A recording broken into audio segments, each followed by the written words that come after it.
One way to stay young is from the inside out, because what goes on the inside is often reflected on the outside. And I'm going to talk about that in this video. And a balanced diet can help you to defy the signs of aging. Because if your body doesn't get the vitamins and minerals that it needs, not only is it not going to be able to provide the fuel to live your daily life to its full potential, but your cells are not going to renew properly, making you look old. So if you eat a lot of junk food, stuff that's high in saturated fats, in sugar and simple carbs, then not only will you be obese, but your heart is going to have to work harder and your arteries are going to clog up with cholesterol, making it harder for nutrients to circulate. And when this happens, your body concentrates all of its efforts into keeping you alive. After all, that's its most important function. And maintenance gets pushed into second place. And your health deteriorates as a result, making you look older than you really are. And the converse is also true. If you're getting the right amount of nutrition, then you'll have a healthy glow, making you look younger. And you'll also have more energy than your peers, again, making you look younger. So, you're going to actually act younger because you're going to have more energy than other people who are your age. Now, one thing that you should do to ensure that this happens is to always eat breakfast. That's actually very important. In fact, breakfast is the most important meal of the day. But for so many people, this consists of either a cup of coffee on the go or a so-called breakfast bar that's laden with unhealthy fats and sugars.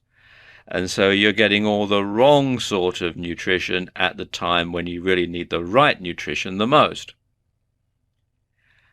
So a breakfast consisting of foods that are high in vitamins, proteins, and slow-release carbohydrates can keep your energy levels up till lunchtime. And you should sit down to eat it as well. Treat it like a proper meal. Don't eat it on the go. Don't eat it on your commute. Sit down, have a proper meal. You don't actually have to sit down at the table to eat it. You can eat it off your lap on the sofa watching breakfast TV if you want, if that's, what makes it easier for you. But you should treat it like a proper meal and set aside a proper amount of time to eat it and digest it. And if necessary, get up earlier so that you have time to do this. It's very important. And you should also snack healthily. There's nothing wrong with snacking, but you should choose something that's healthy. So, for example, choose fruit instead of candy or chips. Now, fruit has got plenty of vitamins, and it's got nothing artificial, especially if you buy fresh fruit, from your local greengrocer or from your supermarket and so on.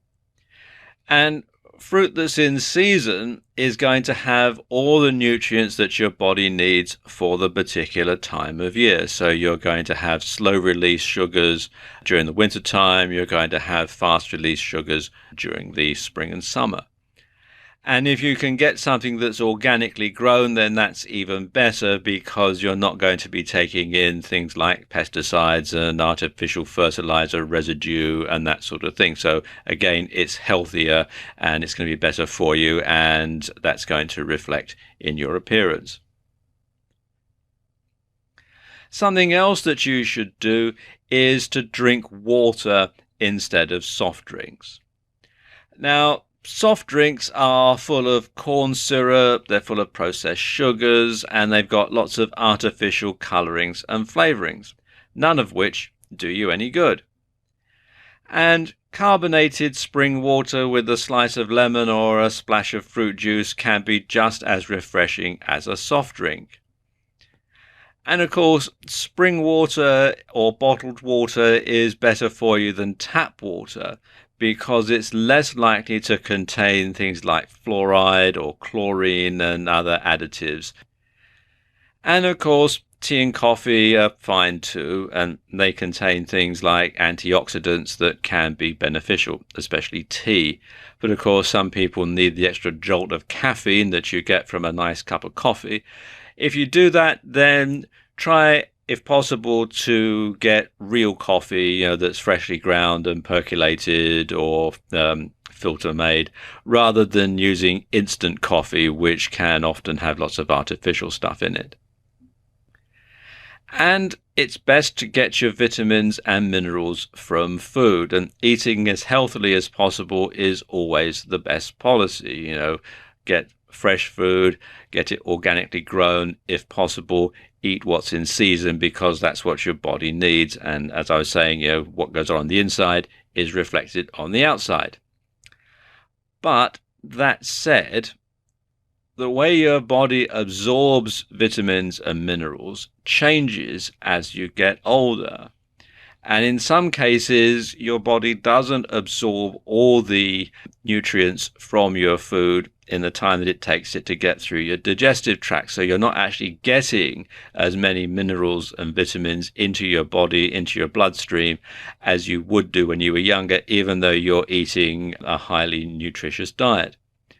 So in that case, it's perfectly okay to top up your intake of nutrients with supplements. Now, of course, you should always check with your doctor or other health advisor first, just to make sure that you're not suffering from any intolerances, and that's very important. And a good multivitamin and multimineral tablet taken once a day is enough for most people, and they are quite reasonably priced. But you might need to top this up with additional supplements if necessary, if you find that you are suffering from some sort of a deficiency. Now, good ones to consider are vitamin C for keeping viruses at bay. In fact, I read an article once that said that no virus known to man is able to survive large amounts of vitamin C under laboratory conditions, although there is, of course, a limit to the amount of vitamin C that your body can absorb. But vitamin C is very good for keeping viruses at bay, keeping coughs and colds at bay, etc. Vitamin D for your bones. It's just as good for you in adulthood as it is when you're a growing child. Potassium for blood pressure. Citicoline for memory, zinc for appetite, and we could also add vitamin E for your eyesight, and there are a whole lot of others too. And if you do find that you're suffering from some sort of a deficiency, then of course talking to your doctor should be the first port of call. But also you can look things up on the internet to give you some idea as to the sort of thing that you might need. Now, when you do decide to go for supplements, it's best to buy them from a specialist retailer instead of from a drugstore or a supermarket. And that's because the sort of things that you buy from the supermarket or from the drugstore tend to be much lower dosage than the ones that you can buy from a specialist retailer or a health food store or that sort of thing. So you can make sure that you're getting the maximum amount of vitamins or minerals by talking to a specialist retailer. And a specialist retailer will have people on hand who understand how all these things work and can give you some good advice. So there you go. Looking good on the inside is reflected when you look good on the outside. Want to stay young? Then don't retire. Now, I know that's rather an odd thing to say, but please bear with me. I'll explain why in this video. You see, keeping your brain active is crucial to appearing younger and living longer. Now, think of your brain like a muscle. If you don't exercise it, eventually it's going to wither and die. Like the saying goes, use it or lose it. And so many people spend their whole lives at work, and they do work that they find engaging, and they do work that they find stimulating, and then they retire and do nothing. They spend all day just simply staring out into space like this guy here. and they become bored, they become isolated, and they feel like their lives have absolutely no purpose. So don't become one of them. And the thing is, you don't have to keep working full time. Getting a part-time job that isn't too strenuous can get you out of the house, it can keep your brain active, and it can enable you to meet new people, all of which is very important. And for example, in the UK, the B&Q chain of home improvement stores made it their policy to hire older workers. And I think the oldest guy who works for them is in his 90s. But the management found that the older people who went to work for them, and they mostly work part-time, were more considerate and more conscientious than the younger people who worked there. And they also appreciated the fact that they could meet other people and that they could actually do something that was fulfilling and helpful. And so it was a win-win situation all round. Now, something else that you can do when you retire from your main occupation is to start your own business. If you had a professional career, then you can become a consultant. And that's great because then you're passing your knowledge, the knowledge that you've acquired over a lifetime of working, on to the next generation, and you're helping to advise people who are perhaps just coming into the industry that you're leaving, ways that they can become even more successful. So becoming a consultant is a great thing to do when you retire from your main business. Or you can start your own online business, and this is great. You can do something like affiliate marketing, or you can sell on eBay. And of course, you can base your hours that you work around other activities in your life, because lots of people, of course, concentrate on hobbies and things like that when they've retired.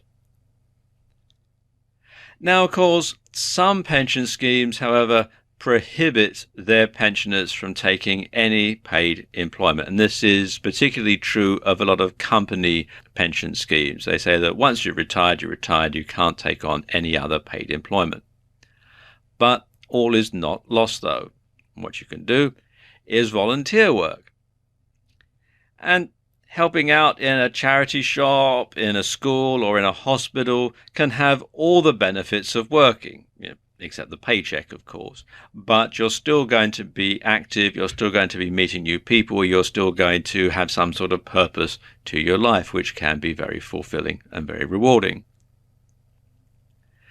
And of course, there are lots of people who keep working right on into their very old age. So let's take a look at some famous oldies who've kept working. And the first one is Her Majesty Queen Elizabeth II of the United Kingdom and her husband Prince Philip, Duke of Edinburgh. Now, at the time that I'm making this video, they are aged 90 and 95 respectively, which is pretty old to keep working. But the Queen has carried out 340 official engagements during 2015. That's the last year that the figures are available for. And that covers everything from meeting government ministers, being head of the Commonwealth, meeting the UK Prime Minister, the Commonwealth Prime Ministers, giving royal assent to legislation from the UK and from other Commonwealth countries. It also means going out and doing things in the community, meeting people, etc. And even if those 340 official engagements were just cutting a ribbon or unveiling a foundation stone and making a short speech and shaking hands with people, at the age of 90, that's quite a lot to do, and it's practically one every day. And Prince Philip, well, he did 250 official engagements in 2015, and he's also the patron or president of some 800 organizations. Now, even if he only gives each of them 1 hour of his time during the year, you do the math. That takes up quite a lot of his time. And this picture that we're seeing here was taken in 2010. So they were aged 84 and 89 respectively. But if you look at them, and if you didn't know who these two people were, you wouldn't think they were that age, would you? You'd think they were, perhaps in their 70s.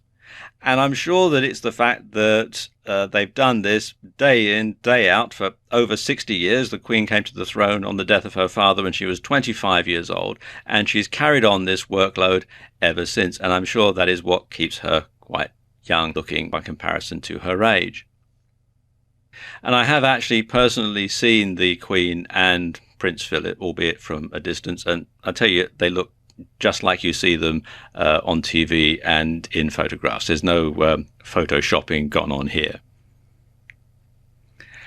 Now, Pablo Picasso, perhaps one of history's most famous artists, he kept painting up to a few months before his death in 1973 at the age of 91. And indeed, they reckon that the last few years of his life were probably his most productive. And in 1967, when he was 86, he created this 50-foot high sculpture and donated it to the people of Chicago. It's known as the Chicago Picasso. But he did this at the age of 86, which is over 20 years after the usual retirement age for most people. So he was still going even on into his 80s. At the time that I'm making this video, Warren Buffett, known as the Sage of Omaha, is still chairman, president, and CEO of Berkshire Hathaway, one of the world's largest corporations, at the age of 86. And Sir Winston Churchill first became the British Prime Minister at the age of 65, and that was the retirement age in the UK at the time. So at the time when a lot of people were retiring, he was actually coming into his prime and actually occupying the top job for the first time. And he became Prime Minister again in the 1950s at the age of 79. And he only retired as a Member of Parliament in 1964, during the general election of 1964, at the age of 89. And that was only really because his health was declining. He'd had a stroke and was in a wheelchair and was in quite poor health. And his wife persuaded him that perhaps he should stand down as a Member of Parliament. And he did. And of course, he died the following year.